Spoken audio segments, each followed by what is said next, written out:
Welcome to the Drew Yari Show.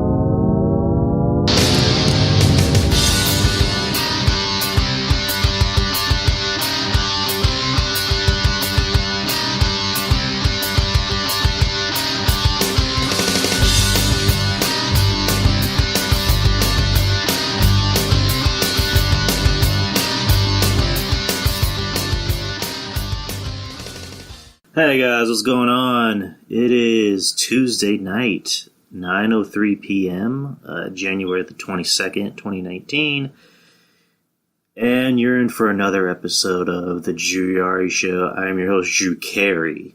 I'm just fucking shit. I don't know if you guys saw that. I kind of made my debut on Wrestling Soup.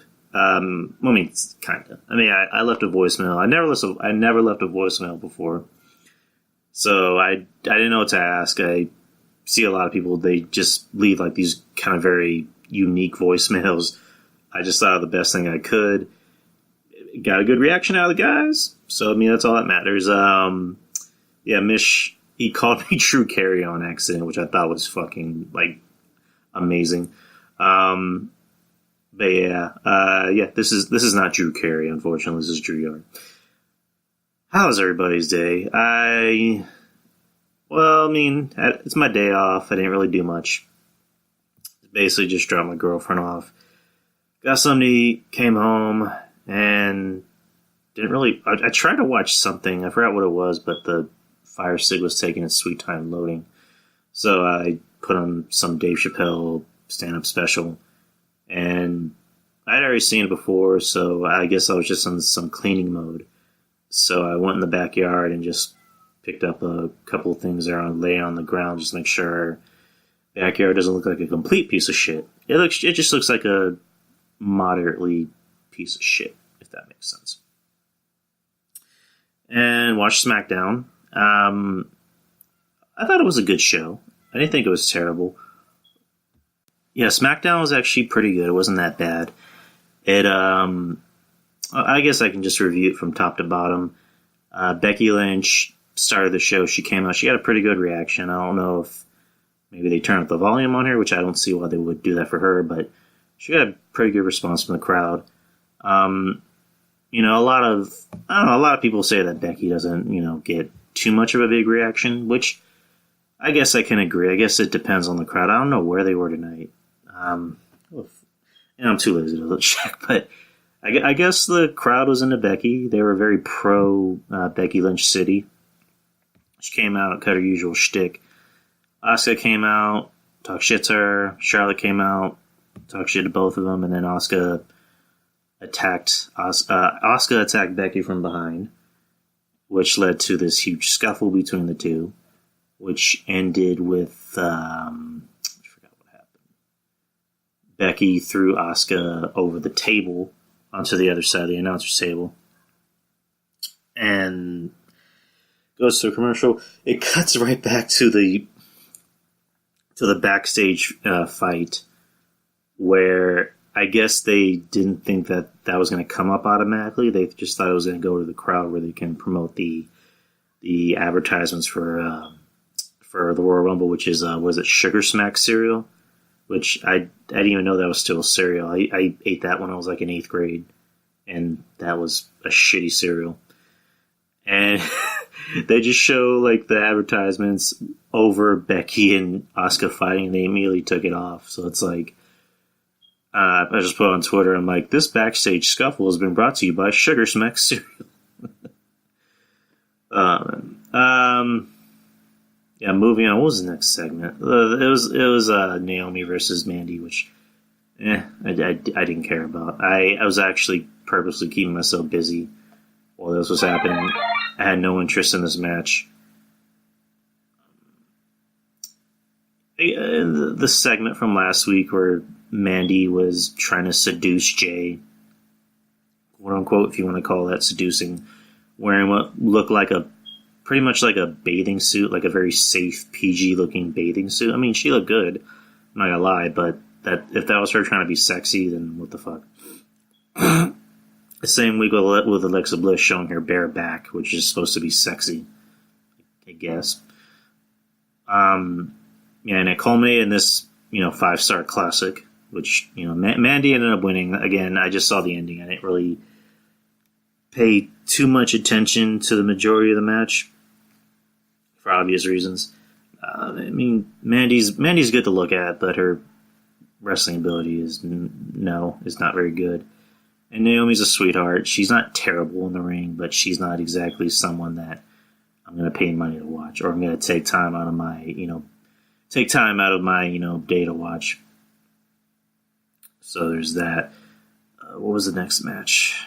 I'm trying to remember what the next match was. Oh man, I hate myself for forgetting this. It was the Miz versus Cesaro, with Shane was on Miz's side, and then Sheamus was on what's it called? He was on Cesaro's side, and it was Sheamus winning, and then the Bar, they beat the shit out of McMahon, and Miz put him through a table, and it got him pretty good heel heat. All the while Vince is just back there watching for whatever reason. And I'm probably not going to remember everything in chronological order. But goes to the segment with Vince moderating the face-off with AJ and Daniel, which, Daniel cut a very good promo. He cut a very good promo on Vince because he's trying to be a heel, but at the same time, what he's saying is kind of true. He's, saying that Vince comes from this baby boomer, generation, and that he's made all this money, but he wants to keep it to himself. And, the millennials nowadays they're so blind to it because they're too busy, on Instagram and Snapchat and Facebook and ABC and D. And they're trying to make him look like a heel, but it's working. They're trying to make him look like a heel, it's working, but what he's saying is kind of true. We don't need to get in the whole spiel of Vince, but what he's saying is kind of true. And then it basically ends with them fighting, and then AJ goes for a phenomenal forearm. Daniel grabs Vince and tries to put him in the way. AJ stops, and then Daniel goes for the running knee and walks out of the ring. Which I'm invested in this match. I've seen it twice already, so I kind of know what to expect. But as far as AJ Styles is concerned, he's yet to sign a deal or to sign a negotiation with WWE. His contract expires in April, which is pretty much after Mania. And, people are insisting that he's apparently going to go to AEW, which I really don't see happening at all. I can see certain other guys maybe wanting to go, but AJ, the way I see it, he's 41. He has I think he has 4 kids. He has a wife. He has a house. Is he really going to want to go to a new wrestling company at age 41 as opposed to being with his current wrestling company that pays him 7 digits? I think they put out a list of the highest paid, WWE superstars, and he's in the top 10. And he's making 7 digits. So is he really going to want to not get paid 7 digits to go to this company and pretty much kill himself? If he does, it'll be interesting to watch, but it's kind of stupid on his part. I don't know. He ain't going. They're pretty much the talk is that he's looking for that Randy Orton type of deal, where he can work, less house shows, less, TV shows, work the pay-per-view events, but get paid nicely at the same time. Which they're gonna give him his fucking money. There's no doubt about that. Moving on to the next one. What happened next? The backstage segment with Carmella and Charlotte. Which, why are they still trying to push Carmella like she's a thing? She should never even been pushed in the first place. And she's, trying to give Charlotte advice about how to be in the Royal Rumble, which she got eliminated. So I don't see why she's trying to give her advice. It should be Asuka giving her advice. What was the next segment? Really good vignette promo by Mustafa Ali. Mustafa Ali talking about what happened last week on Smackdown, where him and Samoa Joe were supposed to have a match. Samoa Joe kind of cut it short, and the bell didn't ring, and he's already beating the shit out of Ali. he got some pretty good promo, saying, your eyes tell me that you're not worthy of being in the ring with me. I'm better. I'm better. A, B, C, and D. They go out there and have a really good match. Enzo, Samoa, Joe going for the Coquina Clutch. I'm assuming that Vince told him not to do the Muscle Buster anymore because there was a point where Ali's going for his finish, and that would have been the perfect opportunity to do a Muscle Buster, but I guess it's banned because it ended T.J. Wilson's career or Tyson Kidd's career. And I don't blame him. It looks like a kind of a dangerous move, or maybe he just told him to hold off on it or just save it for a special occasion, but I don't know, it looked like a better time to do that. What was the next match on the card? I'm trying to see. I guess after that was the main event. Rey Mysterio versus Cien Almas in a 2 out of 3 falls match. I was able to watch the match from last week, and it was freaking amazing. Great match between these two, great chemistry. The old guard versus the new guard. I was saying, you should probably hold off on these two wrestling until Mania, but they're not going to do that. They're going to want to mix these guys up in some type of big, schmoz, like maybe the Battle Royal or a tag team match, or it is what it is. And Mania, they only want to keep the singles matches for like the bigger, championship matches or the comeback matches. But I don't know. That's just my opinion. What do I know? Another great showing by these two. Interesting fact, Zelina Vega was banned from ringside. So these two just wrestled on their own. At the end of the match, Rey looked like he was going to go for the win. Smojo comes out and stops the match, basically as his way of, quote-unquote, sending his message to all the other participants in the Royal Rumble.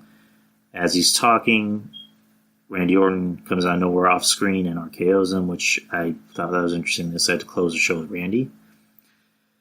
And that's SmackDown. SmackDown was pretty good. I didn't get a chance to watch Raw. I just saw the highlights. I only really watched the beginning with the the in-ring segment with Finn, Brock, and Braun. Proceed to have a match with Finn and Braun. Decent match. Big. They're trying to push Finn as the kind of the Mighty Mouse, the David versus Goliath, thing, which I don't see why they should do that. If they're going to push Finn in this feud, it should be, hey, I know I'm good. I know I'm good enough to fight the champ. Doesn't matter if I'm 6'6" or 5'6". I know I can go out there and wrestle with the best of them. Instead, they're doing the whole, well, he's short, so he's trying to prove himself to the big guys, and he's David versus Goliath, and he's the underdog, and blah blah blah. It's like, oh my god, that story has been done to death. But I guess that's what they want to do.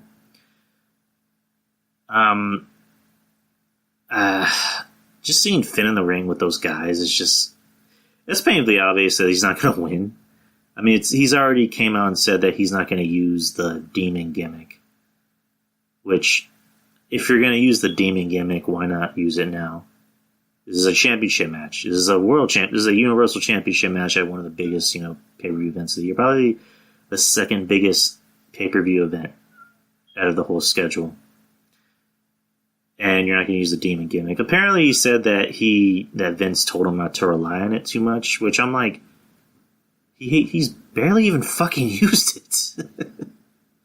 On the time he's been on the main roster, he's only used the demon gimmick, like, I'm trying to think of how many times he's used it. He used it in his match against Seth when he won the Universal title. When else did he use it?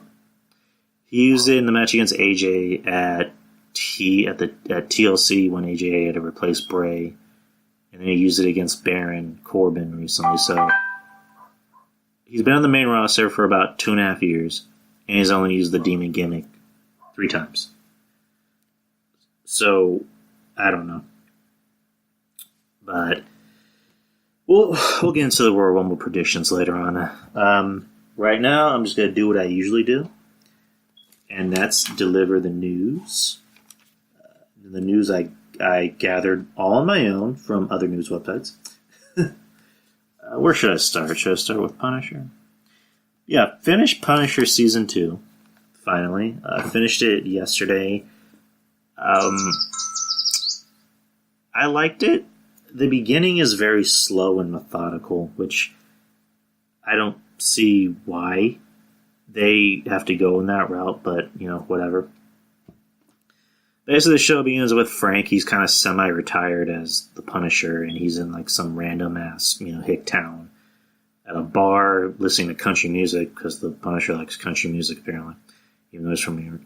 And he meets some chick, and they fuck, and he meets her son, and they start to kind of have a bonding relationship, and then he runs into some chick who's being harassed by these weirdos.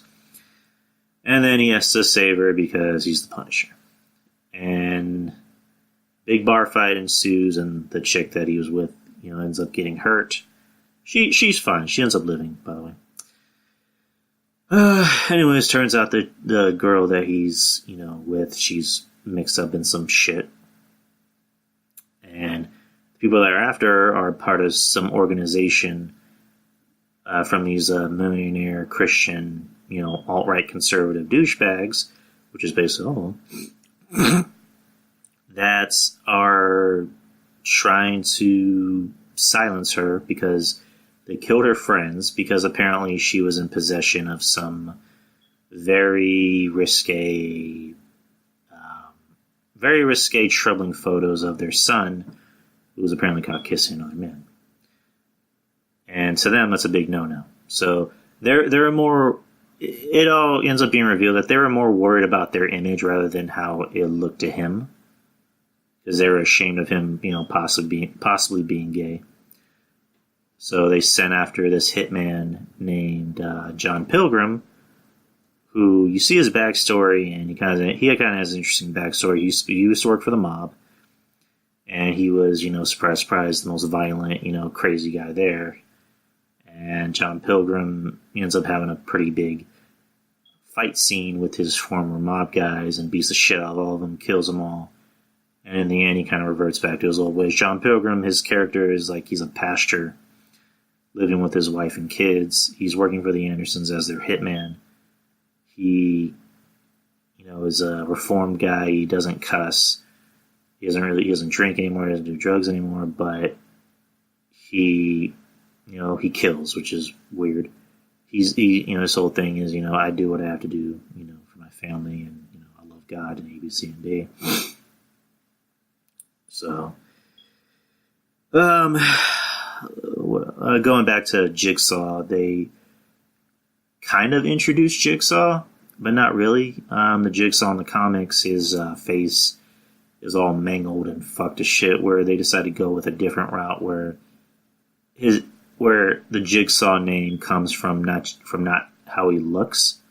Because at the end of the first season last year, Punisher takes his face and smashes against the window at the carnival, and then, is rubbing it all over the glass and tells him, I want you to live with this every day. So it not only fucks up his face, it fucks with him mentally, and he literally has amnesia. He can't remember a lot, or he can't really remember a lot of people. He doesn't remember who did that to him. He remembers Frank. He doesn't remember him as the Punisher, though. So he literally wakes up in nightmares, with seeing the Punisher skull, and it scares the fuck out of him. So, and then, going back to the Jigsaw thing, they call it, and I have it written down in my notes here, his therapist that he ends up fucking says Jigsaw is more of a metaphor for his mangled mind, which I guess makes sense, because they tried Jigsaw in Punisher Warzone. Look how that turned out. Not everything from the comics is always going to work out on the big screen, and when you try to put it on the big screen, it mostly comes off as corny, depending on who works with it. But they decided to just give him a few cuts and scrapes on his faces and have him wear a mask because he hates the way he looks. And again, the Jigsaw is more about how his mind is. He's trying to put the pieces together, so I get that makes sense. It's fine. Billy Russo is a very interesting character. He was Frank Castle's friend in the army. He pretended to be his friend, but as soon as he got the opportunity, he basically sold everyone out that he ever cared about and that cared about him, just to make a quick buck. And that ended with, Frank, lying in a pool of blood with his, wife and 2 kids, which Billy openly admitted to him, in season 1. I knew they were going to die. You knew too much. You had to be dead. Your family was there, wrong place, wrong time, but, it had to be done. Which makes him a bastard. He's a bastard for that.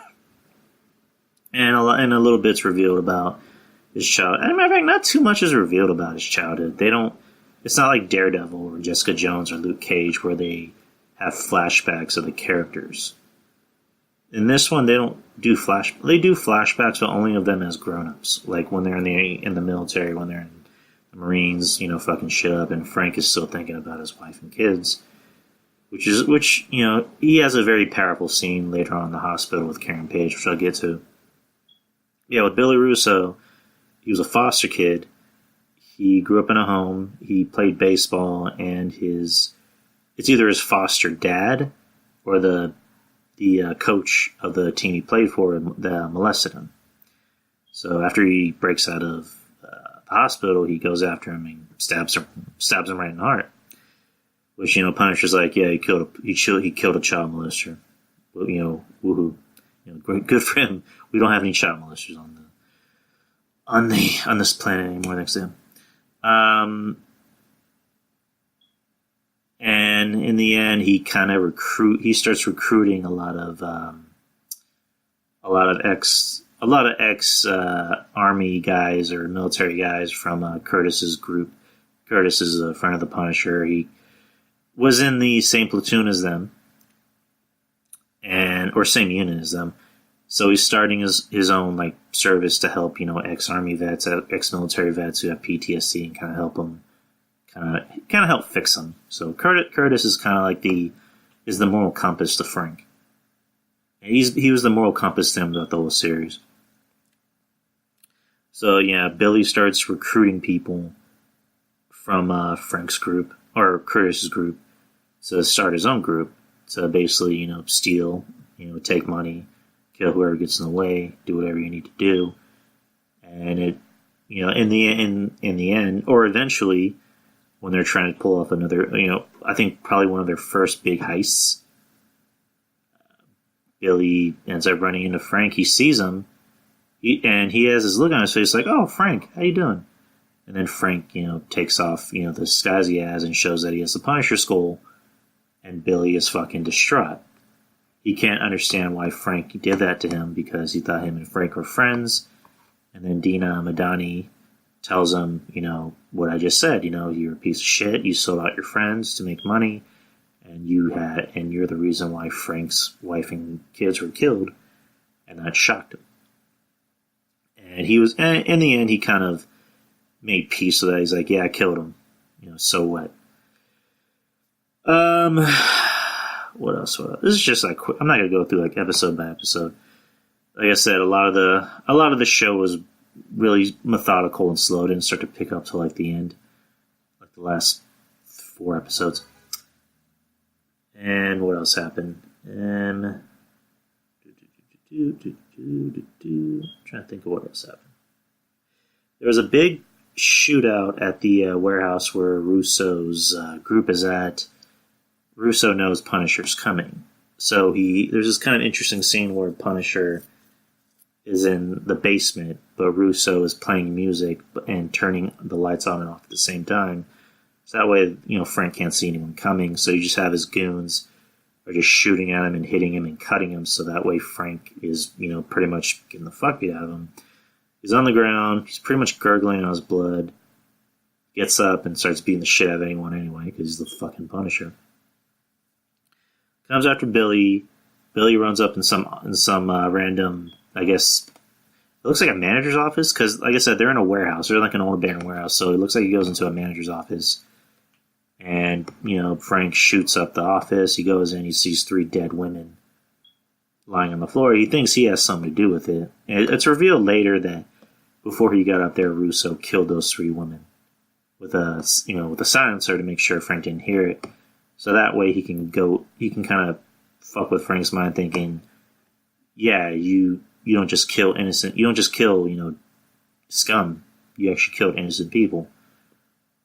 There's a part basically going back to Russo. Russo starts having a relationship with his therapist, to what she's okay with. They're having like weird rough sex.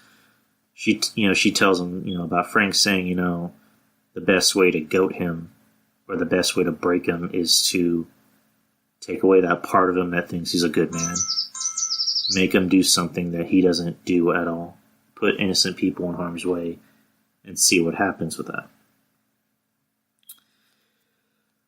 And that happens, and then eventually Karen Page tells him you didn't kill those girls, Russo did. And there's a pretty emotional scene where Frank he's sleeping, he's having nightmares about his wife and kids. He wakes up and he's telling Karen this pretty emotional story, which I'm not gonna lie, I got a little choked up during it.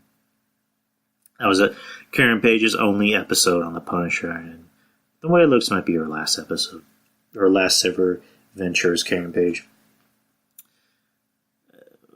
What else? Trying to think of what else I can use. But yeah, basically it culminates in the last episode where Pilgrim and Punisher are fighting. It's, again, a very brutal fight. And it looks like Punisher's about to deliver the single blow. Pilgrim tells him, if you're going to kill them, don't... Or actually, you know what? I'm freaking already jumping ahead. Before that, in the... Agent Madani goes over to Russo's therapist's house, talks to her, kind of puts her own jigsaw together and realizes, you've been fucking with him the whole time, haven't you? So they start to have this huge cat fight. Well, it wasn't really. It was kind of a cat fight, which Madani ends up throwing her out of the window. It looks like she's dead. Russo shows up, seeing her body on the floor, looks up in the window and sees Madani there, goes up, tries to kill her. Madani shoots Russo 2 to 3 times in the stomach. And it looks like both of them are dead. Then it comes back and shows Madani ended up living. Russo walked away barely. He's trying to get his stitches sewn up by this very shady doctor who he ends up passing out on the table, but then his doctor steals his money and leaves. So Russo literally, walks all the way to where Curtis's place is in the basement and tells him, please come see me. I don't want to die alone. Don't tell anyone. He ends up telling Mahoney. He ends up telling, Madani. And of course he tells Frank. And Frank gets there first. Doesn't say a word. Billy tells him, I know, of course it was you. Or rather, it would have been you. And Frank ends up putting 2 or 3 bullets in his body. Walks away. Russo is dead. Russo is no more. Which sucks. I liked him as a villain. I would have liked him to stay on for maybe 1 season, but now's the better time to kill him because he was out of control and he didn't really have anything else to lose, or he thought so. Anyways, it culminates. I'm saying culminate a lot with Frank fighting John outside of his trailer park house. Him and Amy are saying that. You think Frank is going to deliver the final blow? John tells him, if you're going to kill those 2 Andersons, if you're going to kill the Andersons, don't hurt my boys. You are the Whirlwind, which was the name of the episode, by the way. And you think he kills him because it didn't show anything. It just shows him going to the house, and he puts a bullet in the wife's head, which is she was actually Martha Kent on Smallville, which was weird. She was a nice mom on Smallville, and she was a piece of shit in this show. And the dad, I need to look up his name. I know who he was, though, because he was on the show Burn Notice, which I never watched, by the way. And for all you horror fans out there, he was in Tales from the Hood. I'm trying to look up his name. Where are you? Are you serious? Am I on the wrong show?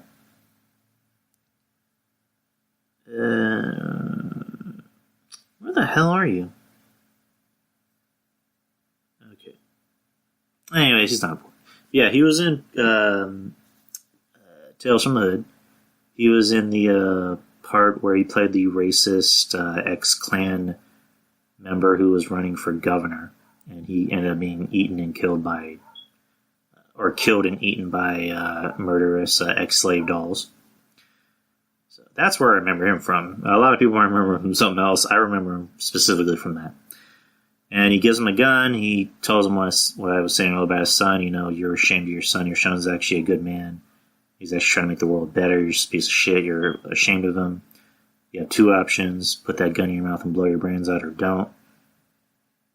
Or, you know, live with the fact that you said this to me about your son, that you're going to have me killed, and blah, blah, blah. So they walk out, and you hear a gunshot. So the dad is, he's presumably dead. As he's walking out, you see John Pilgrim, not dead, with his two kids, going into his car and driving away. And, you know, Frank and Amy have a very sweet moment where, you know, they're saying goodbye to each other, which, you know, they grew close to each other. The last 3 or 4 minutes shows Agent Madani calling Frank. Frank is on a new assignment. She's telling him, you know, hey, I work for the CIA now. We could use your help. You know, I have a job for you. I have a very bad man that needs to be put out. Frank tells him, you know, I already have a job. I'm good. I gotta go. How fucking cool would it have been if Agent Madani is saying, hey, I just got a new job at this place called Shit, and then Frank cuts her off. Yeah, I don't care. I gotta go. I would have fucking fanboyed out. Be like, it's fucking connected! It's fucking connected! Oh, man, that would have been so fucking cool. But, ends with Frank going to this random rouse with these two gangs that I guess he apparently set up a meeting between them, and they thought the other person set up the meeting. He goes in and dons the classical, you know, black trench coat with the Punisher skull, and is holding, you know, 2 machine guns on one hand and killing everyone. Which immediately when I saw that, I just went, oh. I came a little bit, I'm not gonna lie. That was so fucking cool. And that is the end of Season 2 of The Punisher. That's my review. That's my quick little review. I give it 7.5 out of 10. Kind of basically the same review I had for last year. It was a good show, but there's just a lot of filler in it. I mean, I understand they want to do character development. Honestly, I do. But it's just, with The Punisher, it's weird because when they try to make him, you know, when they try to stick to the, you know, violent, you know, Punisher Max character in the movies, it didn't work. When they're trying to do, you know, Punisher, but let's give him a story, you know, character, it works, but at the same time, it kind of misses its mark with, you know, in certain aspects. You know, if there's going to be a third season, which I hope there is. I mean, I hope they still continue doing Marvel shows on Netflix. I mean, apparently they're not. But if you're going to keep Punisher, that's awesome. But if you're going to continue Punisher on Netflix, you know, stick to I hope Season 3, if there is a Season 3, stick to the basics. Just let Punisher let loose. You know, just, you've already done your relationships. You know, Season 1, you did his relationship with, you know, with Chip's, Microchip's family. And they did a relationship with a girl. Just let Punisher be Punisher. Like, stop trying to have him build relationships with random-ass people. You already have your characters that are set. Just let him be Punisher. I'm pretty sure the next season is going to be Barracuda. If there was a Season 3, there's probably going to be Barracuda. Or the... I need Mish for this. The, what is it, Ganagi family? What the fuck is it called? Madame Ganucci? Hold on. I have it right here. Ma Ganucci. There you go. He apparently... in the first season he killed the Ganucci family, so he's going to have to deal with Ma Ganucci pretty soon. But Season 3, I hope there's a Season 3. I have a feeling it'll be canceled because they already said that they don't want to... Apparently Netflix didn't want to deal with the budget that Marvel wanted for the shows, and they would rather use it for other shows, like, you know, Stranger Things. But I mean, Punisher doesn't seem like it has a big budget. If there is a big budget, I would say it's for the the action scenes and explosions and fight scenes or whatever. But it's not like Iron Fist where there's a bunch of CGI in that or Jessica Jones or shit like that. But where was I going with this? But yeah, I hope it stays on for a third season. I really do. Jessica Jones is coming up next. Yeah, where was I going? Yeah, I had to let my cats in, so if you hear like some weird skip or loop, then I had to pause and let the little kitties in because it's actually getting really windy outside. Like, really windy. I could actually hear it from outside. I can hear it hit my fucking door. Yeah, that's enough with the Punisher. What's next on the entertainment agenda? Black Panther nominated for Best Picture at this year's Oscars. The Oscar nominations were announced earlier in the day. Best Picture nominee for the Oscars this year, the 91st Academy Awards. Best Picture nominee: Black Panther, Black Klansman, Bohemian Rhapsody, The Favorite, Green Book, Roma, Star is Born, Vice. Of all these films, Black Panther obviously I've seen. Black Klansman I saw. It was a good movie, but got kind of slow at the end. Bohemian Rhapsody, good movie. I prefer the music scenes a lot better than the actual movie. That's just me. It made a shit ton of money, so I have a feeling that's going to win. The Favorite I haven't seen. Green Book, I hear a lot of people talk about that. It looks like something I might want to watch. Roma, which I find odd. It's nominated for Best Picture and also Best Foreign Film. And I didn't think that was possible. Star is Born I saw. I wouldn't be surprised with that one, but I think Green Book might win. And then you got Vice, which I heard is not that good. Which this kind of like boggles my mind is that you look at a lot of these films and then you look at their ratings on like Rotten Tomatoes and they didn't really even get good reviews. Like Bohemian Rhapsody, made a shit ton of money and the people liked it, but the critics didn't like it all too much. I mean, oh, sorry, I had to burp. Yeah, Black Panther also got, other nominations: Best Costume Design, Best Sound Mixing, Best Sound Editing, Best Original Score, Best Production Design, Best Original Song. Alright. I think other Marvel movies got nominated. Oh yeah, Spider-Man Into the Spider-Verse got nominated for Best Animated Feature Film. That should win. The other nominees are Incredibles 2, Isle of Dogs, Mirai, Ralph Breaks the Internet. I haven't seen Ralph yet. I really want to see Ralph. Incredibles 2, I might piss a lot of people off. I didn't really like the first one. I was never a big fan of the first Incredibles. Sorry, that's just my opinion. Isle of Dogs, I know what that's about. I haven't seen it. Mirai, I have a feeling they're just gonna fuck Marvel and say, let's give it to one of these other films because the Academy likes to fucking work. What are some other Marvel shit that got nominated? Yeah, Black Panther's All the Stars by Kendrick Lamar got nominated. That was a good song. I hope that wins.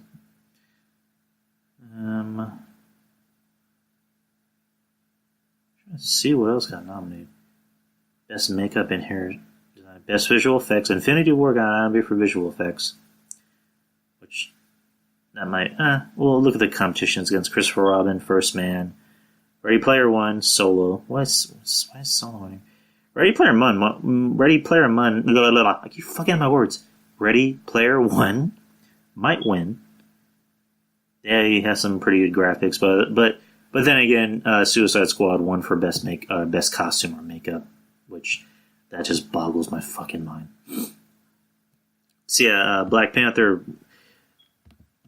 I was saying, before, as far as the Oscars go, when you look at a lot of the nominees, I literally have never heard of most of these films, and they're supposed to be the best films of the year, and I've literally never heard of most of them.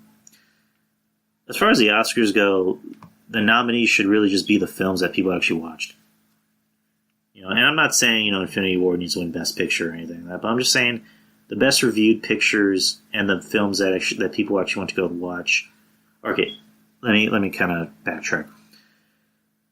As far as like Best Picture, it should go to the films that A, people actually want to go watch. B, was one of the best reviewed movies of the year.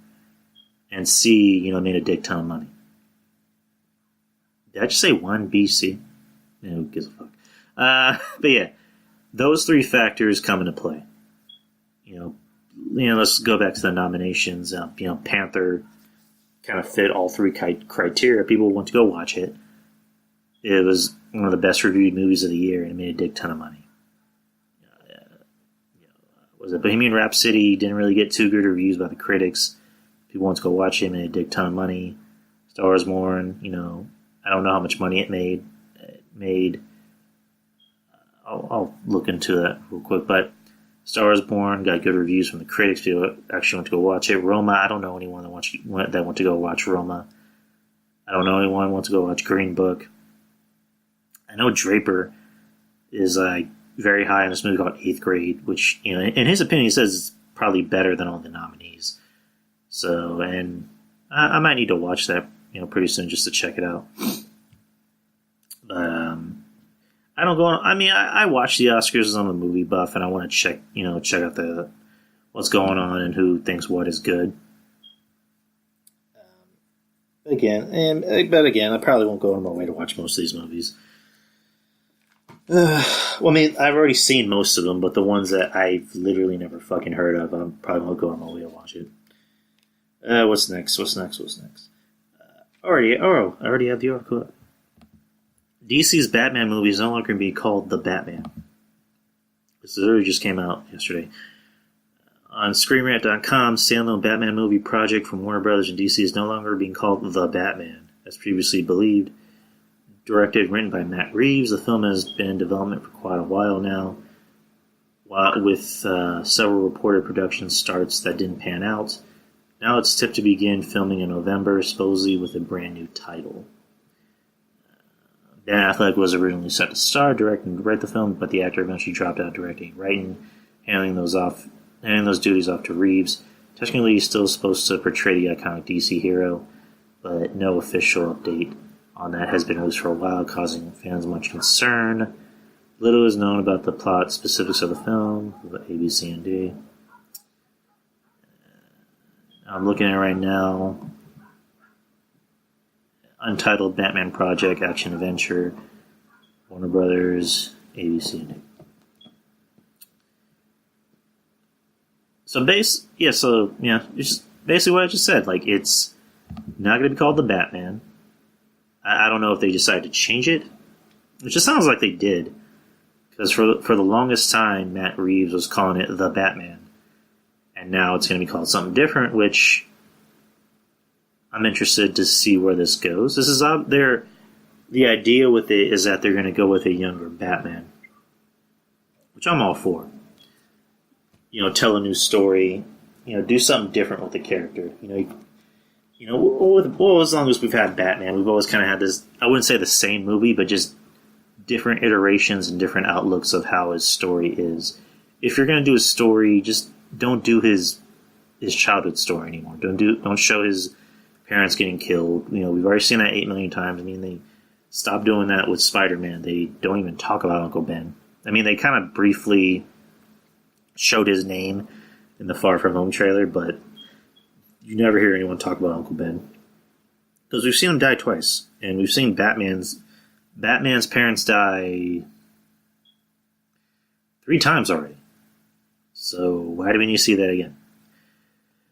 Who will be the villain in this? The talk is that they want Penguin in it. And Josh Gad, who a lot of people know as playing Olaf from Frozen. He's campaigning to play the Penguin. Which I mean, he kind of looks like the Penguin, which I'd be all for. Joe Maglalala, I don't know how to say his fucking name. The dude who's banging Sofia Vergara. He's still Deathstroke. There was supposed to be a Deathstroke movie, but that got canceled. So is he going to be in this? I'm very interested to see if that happens. Is Jared Leto's Joker going to be in it? Who knows? Or is Joaquin Phoenix's Joker going to be in it? That would be very interesting. But who would play Batman? Because the talk is that, Ben is out. He's done. So who would be a good choice as a younger Batman? I mean, I think all in all, I think they're going to go with a younger unknown, guy that we don't know shit about. He's probably like a random on Game of Thrones or some bullshit like that. I mean, it's kind of seen what Marvel is doing with de-aging. Maybe Warner Brothers should invest in that. Just de-age Ben, make him look like he was in fucking whatchamacallit, in Good Will Hunting. That'd be interesting. I mean, to this day, I still defend Ben Affleck as Batman. I think he looks like Batman. The motherfucker's tall. The motherfucker is jacked and tall. I mean, he has, to be fair, he hasn't really hit the mark yet, mainly because the movies he's shown up in as Batman were all team-up movies. I mean, Dawn of Justice. He had that brief, scene in Suicide Squad. That was a team-up. Justice League, team-up movie. He hasn't really had a chance to really carry a Batman movie on his own. And, Ben is very capable of carrying a movie. He's more than capable. He's proven it. So, supposedly be filming in November. Speaking of a film that's going to be filming pretty soon, jump from DC to Marvel, Black Widow. The Black Widow movie will probably start filming by the end of next month, February 28th. It is rumored that the film is actually going to be Marvel Studios' first rated R flick. Rumor has it that Marvel at one time considered making Black Widow their first rated R MCU film, but thus far nothing has been confirmed about the movie's possible tone, or they might push the envelope for content in the manner of other R-rated comic movies like Deadpool and Logan. Who's the director? It's going to be someone named Kate Shortland. I have no idea who that is. Who the fuck is she? We'll look her up real quick. Australian film writer Kate Shortland. What movies does she do that I know of? The Berlin Syndrome, Lore, Somersault, The Silence. I literally have never heard of these films. But you know what? That's fine, because Marvel has proven you don't need to be this big-time director. You don't need to make Hollywood blockbusters to make a film great. You look at oh boy who's doing Spider-Man Homecoming. I forget his name. Who is he? Who was the director of Spider-Man Homecoming and Far From Home? Who was it? John Watts, there you go. John Watts, look at his background. He did the horror movie Clown and a movie with Kevin Bacon called Cop Car. Was that what it was called? Cop Car, there you go. Two pretty much independent films, and he directed Spider-Man. What does that tell you? Or you got the Russos, who mainly did comedy before they worked on Civil War. Or not Civil War, but they did Civil War, but they ended up doing Captain America: Winter Soldier. James Gunn, his past was, a lot of horror movies. And then he worked on Guardians and made that, the success that it was. It's about quality over quantity. And, I don't know Kate Shortland, but I'm pretty sure, her vision, whatever it may be. I've literally never seen her movies. So I'm not going to begin to know what her vision is. But you put her in the director's chair for a character like Black Widow, I'm sure it could work.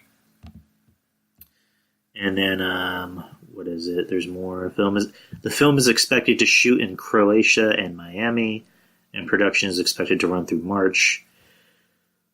Plot details have not been confirmed, but a recent casting breakdown did give us some clues about characters, including the main villain, who is described as exciting, quote-unquote, as well as another character described as a female Bond, quote-unquote, and yet another who is said to be a conniving villain in her 50s, quote-unquote.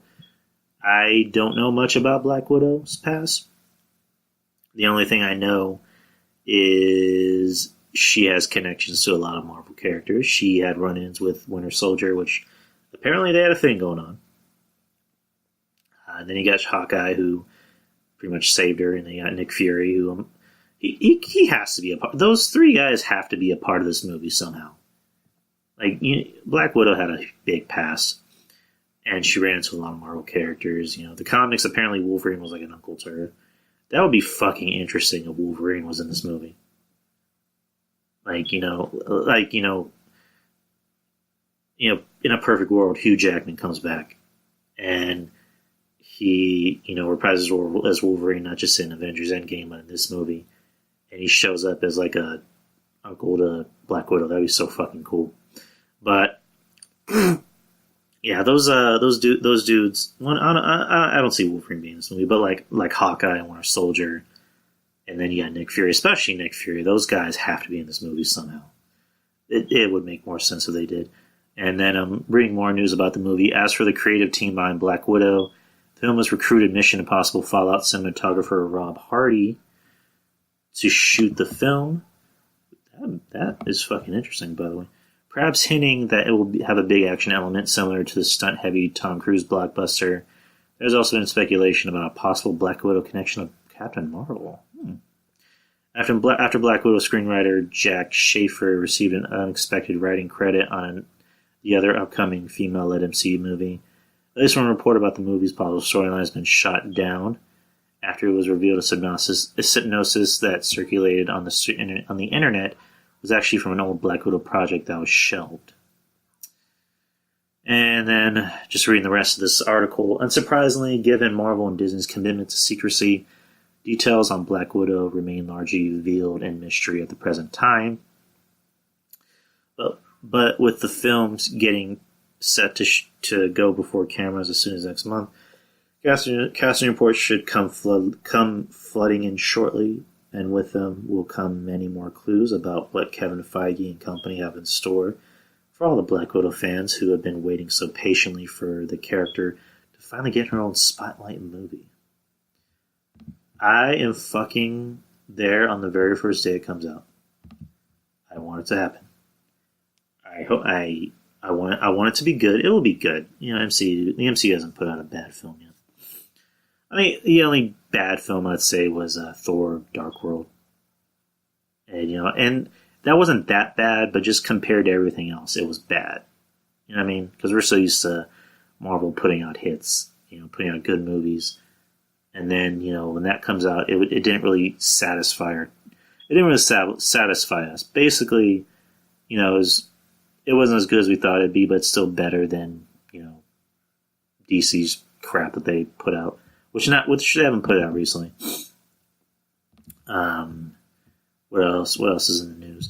Ryan Reynolds said that Deadpool 3 is looking to go into a completely different direction from the previous two films. While attending the premiere of a recut Deadpool 2 in China, the actor said that he wanted to get ahead of stagnation that might come to his years-long pet project, knowing that often they reboot or change a character and maybe like 4 movies too late.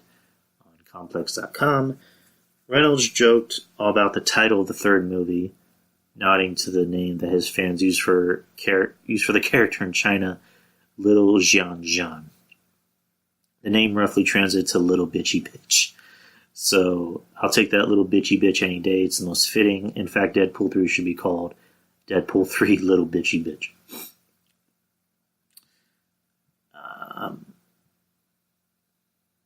And then it goes on to say, the future of Deadpool is up in the air as Disney acquired the character and plans to incorporate it into its larger MCU. There's no telling if the foul mouth can fit in with Marvel's mostly clean cast of heroes, so we'll just have to wait and see.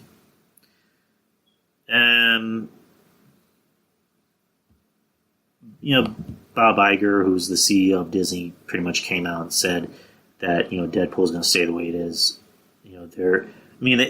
Going back to Black Widow, they hinted that they wanted to make that rated R. And, they talked about making other Marvel movies rated R in the past. Because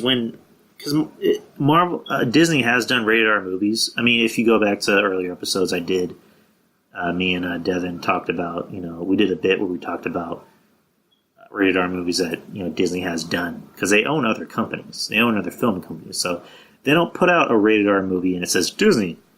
It's, rated R movie under a different company like Miramax, for example, or Paramount, or I think Columbia. And then in the credits, you just see Disney. So they can put out rated R movies. It's just, I don't know. I guess they want to try and make it right. They want to try and put out the right movie that's rated R. Deadpool needs to be rated R. He's violent. He has a foul mouth. He needs to be rated R. Keep him the way he is. If you're going to bring Punisher in, keep him the way he is. Black Widow, I don't know how she could be rated R. I mean, again, I'm not trying to say she can't be rated R. I'm just saying I don't know how she could be rated R. But it would be fucking interesting if she was. I'm first in line to see that regardless. So looking for that to drop. That'll mostly drop like next year. If it's filming already, it'll probably drop next year. So that's enough of the movie news. Heading back into the wrestling portion, which I promised earlier. Before we get to the Royal Rumble predictions, let's talk about apparently some wrestlers in the company are very unhappy with their position. They're supposedly going to AEW. I'm going to wrap this up in about. I'm going to try to wrap this up in about 30 minutes because I need to pick up my girlfriend from work. So I'm looking on Sportskeeda.com. Number 5 and number 4 are Luke Gallows and Carl Anderson. They're supposedly on the list of stars that are unhappy with their position. Their contract are ending soon. If things continue to be like this, then expect them to leave WWE and join AEW.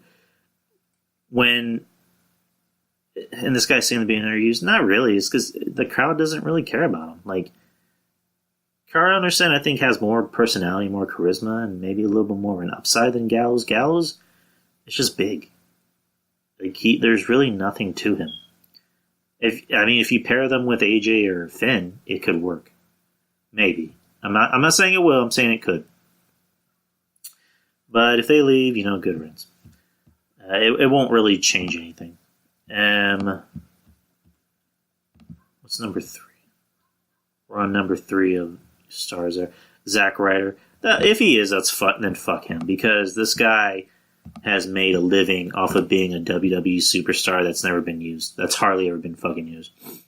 The guy that makes his living on the main event and has a podcast where he talks about toys. And he gets paid for it. So, if it's true, then fuck him. Like, just fuck Zack Ryder if that's the truth. What's next? I'm trying to speed through this thing real as fast as I can. Sami Zayn. Interesting.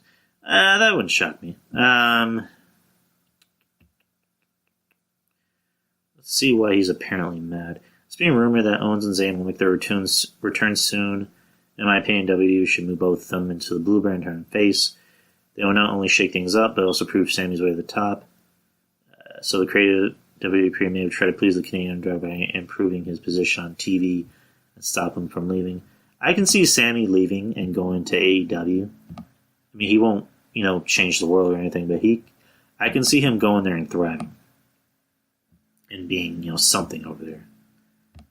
But that's just my opinion. And then the last person who's apparently, who's apparently mad is Andrade Cien Almas, which I heard about that. He's apparently, it's very important, Andrade is currently unhappy with his position in the WWE, though El Idolo has not asked for his release yet. He has stopped 2 of his comrades from joining the W, saying it isn't what it was cracked up to be.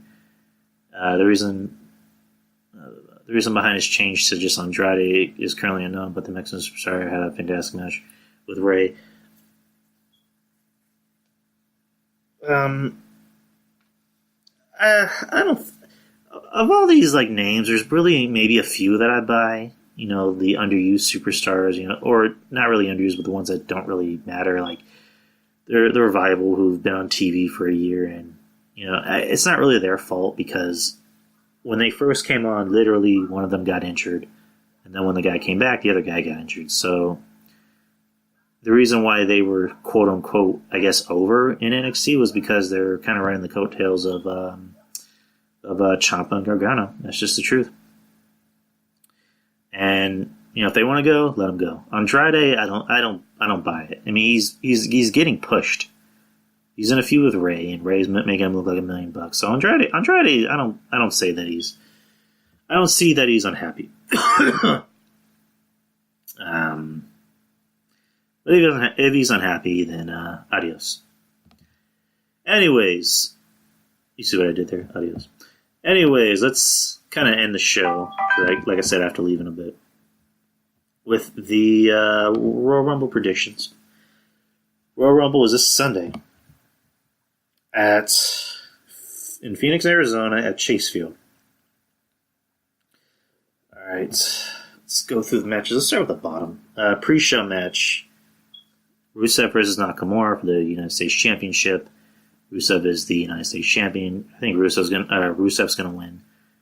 Nakamura, his contract is expiring pretty soon. I'm not sure when the exact date is. If somebody can kind of fill me in on that, just hit me up on Twitter if you follow me, or if you listen to this, just just leave a comment and let me know when Nakamura's contract expires. If you know, Nakamura is he's been on the roster for 2 years, or not 2 years. Almost 2 years, and he's been phoning it in. That's pretty much talking Nakamura. He's been phoning it in. He's been very complacent and lazy, and just getting pretty comfortable in his position because he knows I don't know if it's just him or if the company's telling him to not do so much. Because when he was in NXT, he was tearing it up, and he gets on the main roster, and it's like, where was all that firepower? So, I mean, that's a dead issue. But, Rusev I can see winning. But I think this is as far as Rusev will go in his career. He'll just be a mid-card champion. I mean, and that's fine. There's no shame in being a mid-card champion. But Rusev, I don't see him ever being a world champion. Those days are kind of done. The company hates him. They hate him because he has a hot wife. They hate him because they assume that no woman would ever want him, and one of the hottest women on the roster want him. So, and the fans, the fans still like him. They chant Rusev Day. They still buy his merch, which is pretty cool. The first match, next match, The Bar defending the Smackdown Tag Team titles against The Miz and Shane McMahon. Miz and Shane are going to win this. It kind of seems like they're going to win it. They want to make them a thing and then push it all the way to Mania. Or this is where Miz turns on Shane, which I don't see why it would happen this soon, but I think The Miz and Shane are going to win it. The Bar has become a joke since last year at Mania when they had to, lay down for Brock and Nicholas. And as much as I like Cesaro, Sheamus has gotten better with Cesaro, but Sheamus by himself sucks. I mean, this won't be a barn burner. This will just be, an entertaining match. Because you got The Miz and you got Shane.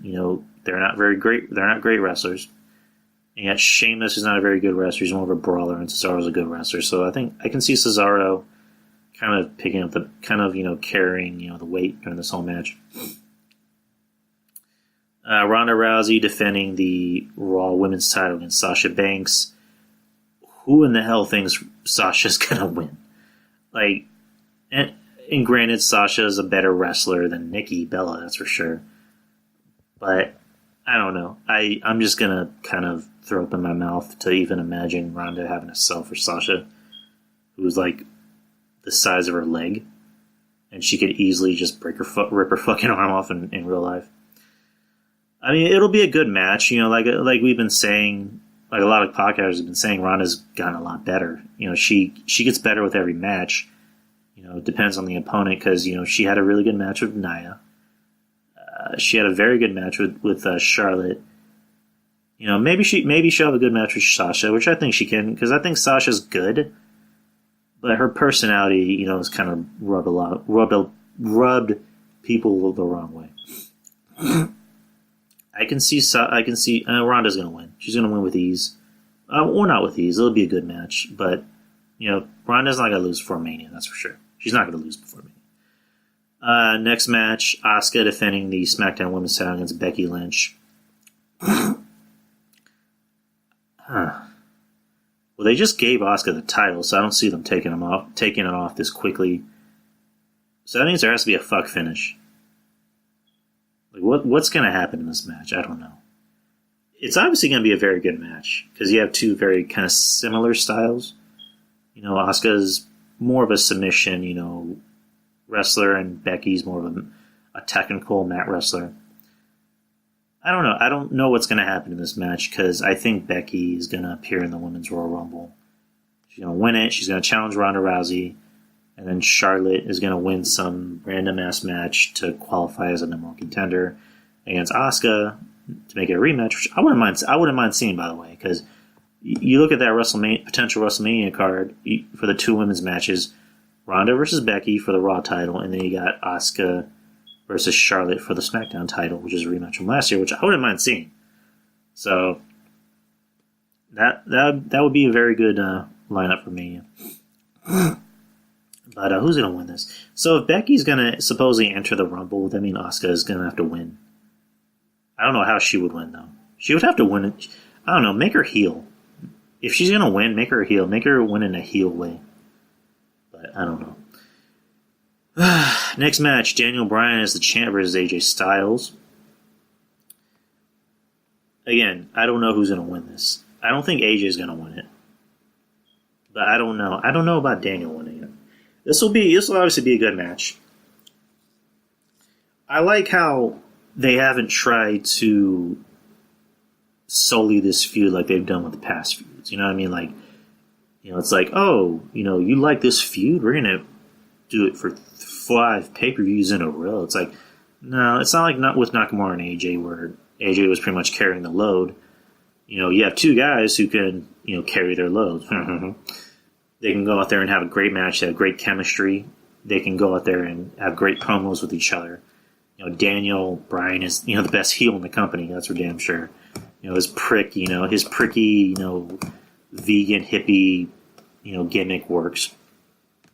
And you got AJ's, straight face, guy, just being the wrestler. I'm going to go out there, I'm going to kick your ass. You're a jackass. I'm going to take what's mine, A, B, C, and D. So, I don't know. If Daniel Bryan wins, which he probably will, where does this leave AJ? Is he going to appear in the Rumble? Which I think he might. I wouldn't see why he wouldn't. But if AJ wins, where does this leave Daniel? I mean, they're obviously going to have a rematch after that. Maybe like Elimination Chamber. But I don't know. I don't know. I have some theories and predictions, but we'll get to the men's Royal match about that. Cruiserweight title match, Fatal 4-Way, Buddy Murphy defending against Akira Tozawa, Hideo Itami, and Kalisto. I haven't watched 205 Live, in ever. I don't see why they would take the title off of Murphy this quick, so I think Buddy Murphy's going to win. That's about it. Next match, Brock Lesnar defending the Universal Championship against Finn Balor. There's no chance that Finn's going to win, because Finn already said that he's not going to use the demon gimmick, which that's a shame. I mean, just because he wears it, I didn't think he would automatically win wearing the demon gimmick, but it's one of the biggest pay-per-views of the year. It's the second biggest pay-per-view event of the year, and it's for a world title against Brock Lesnar, so why not use the demon gimmick, It's kind of a good, tagline, the demon versus the beast. This will be a good match. It'll be a typical Brock match with Brock beating the shit out of Finn, and Finn will get some offense in, and then only with Brock just going for an F5 and winning. I mean, it'll be entertaining to watch because you haven't seen Brock wrestle Finn. You saw Brock wrestle AJ, and AJ's more aerial, more a mat wrestler in some aspects. And then you saw him wrestle against Daniel. Daniel's a technical wrestler, so that was interesting to watch. Finn, his style was kind of like AJ's, but not really. So it's interesting to see how Brock will counter with that style. Overall, it will be a good match. I mean, Finn's over. Fans love Finn. That's never changed. Finn's probably the second most over babyface on Raw behind, Seth Rollins. But I think Brock's going to win.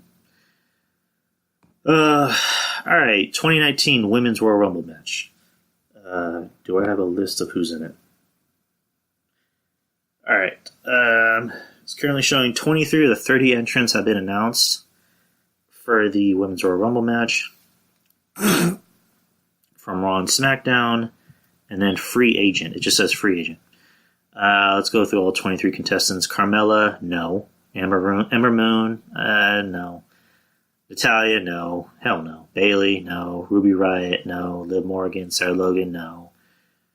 Mandy Rose, no. Sonya Deville, no. Alicia Fox, no. Zelina Vega, no. Naomi, no. Mickie James, no. Peyton Royce and Billie Kay, hell no. Charlotte Flair, maybe. That's one of my choices I think will win. Tamina, fuck no. Dana Brooke, fuck no. Lana, no. Nia Jax, no. Nikki Cross, Alexa Bliss, and Lacey Evans, all a big no. So if I had to pick from this list, it'd be Charlotte Flair. If Becky Lynch is going to be in it, I think she'll win it. If she's going to be in it, which I think she will. I mean, she kind of has to. It ends with her and Charlotte, as the last, two competitors, and I would see Becky winning it because Becky has been the most over, star, since she turned heel, quote unquote. But then again, when Charlotte turned heel, quote unquote, she's been fucking over. I like this new Charlotte. I like bitchy Charlotte. So that would make it even 24 if Becky came in. So that means you have room for 6 more people, which, obviously means we're going to have like 6 old broads, from yesteryear, like maybe a Trish or a Lita or Tori Wilson or whatnot. Or Nikki Bella or Brie Bella or whatever the hell it is. My choice for this, I don't know, I'm conflicted. I think it's going to be Charlotte. If Becky doesn't show up in the Rumble, I think it's going to be Charlotte. If Becky does show up, I think it's going to be Becky. And lastly, the Men's Royal Rumble match. 19 of 30 entrants have been announced as of January 23rd. It's January 22nd, that's weird. Reading off the entrants. R-Truth, no. Drew McIntyre, it'll probably be like one of the final 5 guys, but no. All the New Day guys, no. Seth Rollins, I think, is going to win it. Here's what I think will happen. I think he'll be entered at number 1. But we'll go back to him in a bit. Jeff Hardy, no. Dean Ambrose will probably be like one of the last 5 guys left. Bobby Lashley, no. Joe, the way they were pushing him tonight, he'll probably be one of those 5 guys left. Cena is apparently injured. And I have it right now. Bleacher Report, WWE announcement that John Cena suffered an ankle injury that was left him questionable for the Royal Rumble. Was reportedly part of a storyline rather than a legitimate setback. Dave Meltzer of Wrestling Observer Radio reported the injury was a work and may have been just a way to write out Cena from the Rumble after he traveled to Vancouver to begin filming his next movie.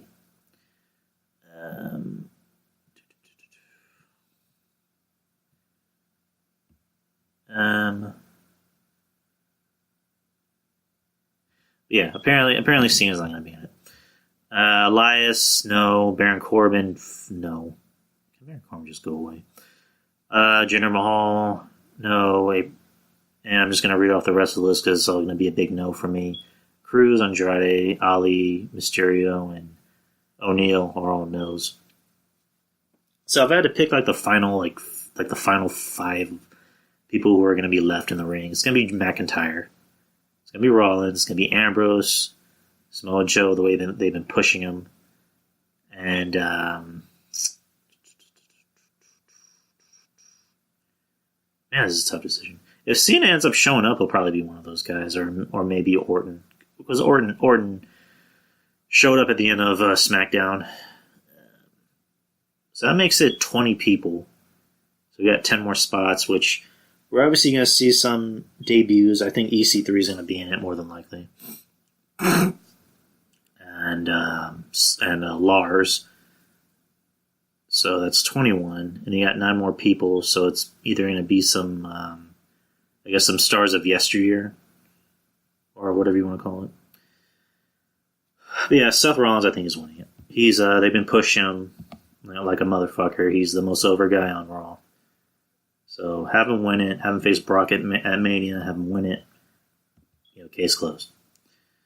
So that is my Royal Rumble predictions contest. Or not. I've been listening to too much Don Tony. That is my Royal Rumble predictions show. And that is the end of the show, actually. I don't know if you guys heard, the show is now available on TuneIn Radio. That's right, TuneIn Radio. It is so if you have and I can't say it because she'll fucking turn on.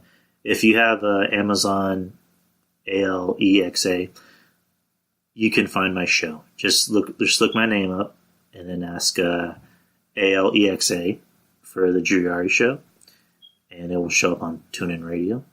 I am also still available on any other where podcasts are found. Spreaker is our home base. Google Play, iTunes, Stitcher, Spotify, Podbean. And I'm also on YouTube. Twitter, Drew Yari Show. Instagram, Drew Yari Show. And that's really about it. Yeah, next week, I'll be back in the studio. And by studio, I mean my living room. Next Friday, I'll be recording with Trez. Trez will be making her return to the show. So that'll be awesome. We'll go over Royal Rumble or whatever else that comes to mind. And that is pretty much it. Make sure to listen to Wrestling Soup. Go to their Patreon page for just $5. You can listen to some extra shit, some extra content. It's really good. Global Bonding with John Draper, the Fag Show with Mish and Joey, and then you got Side Salad with Mish and Draper. I don't know if Mish does any more missionary position, which those are actually pretty fun. I like those. Which I think that's what the Fag Show is now. Then you got Don Tony and Kevin Castle Show, which is every Monday after Raw, and they're doing a new thing now where they're doing a show every Tuesday after SmackDown, which is preferably it's live on Mixlr if you can catch it, but they upload it on Patreon. And then they add their content. Don Tony has blah, blah, blah. And he has Breakfast Soup with Mish. Kevin Castle has 2 shows. Actually, 2 shows. Who would have thought they gave that guy 2 shows? I'm kidding. I love you, Kev. Kev has Dark Chronicles. Oh, he has Castle Chronicles, and he has Dark Chronicles with Trez. Both of those things are for $5. Wrestling Soup and DTKC's patrons are just for $5. Just for $5. Come on, guys. $5. Everybody has $5. Make sure you check out Texas Podcast Massacre. If you love horror movies, even bad ones, these guys do a fucking bang-up job, reviewing these movies. They make them entertaining. They make them funny. It's almost like you're with your friends and you're watching a bad horror movie and you're reviewing it and just laughing at everything. These guys are awesome. I can't wait to go back on the show if I'm allowed. What else? ICE Podcast, EIS. They're pretty good. Find them on YouTube. And Arc Attack with Derek and his friend. I'm forgetting his name. I'm just talking really fast. So I'm forgetting people. Look them up. You can find them on where podcasts can be found. My friend Sean is thinking about starting his own podcast. His name is Bigfoot. I'm trying to get him on the show so I can get him started. Peter and his friend Melanie, they're starting their own music podcast in March. It's going to be called Bops and Bangers. You can find them on Twitter and Instagram. And then Julian from the Wrestling Court. Love that guy. That's about it. Thank you guys for listening. Thank you guys for downloading, listening to the show, showing your love. Make sure you go to iTunes and leave a review and a rating. Or anywhere else that you listen to podcasts. Just leave a rating, leave a review. Even if you want to tell me that I suck and I should kill myself, at least it's a review. Don't leave that, but you know what I mean. Anyways, take care, and I will see you guys next week.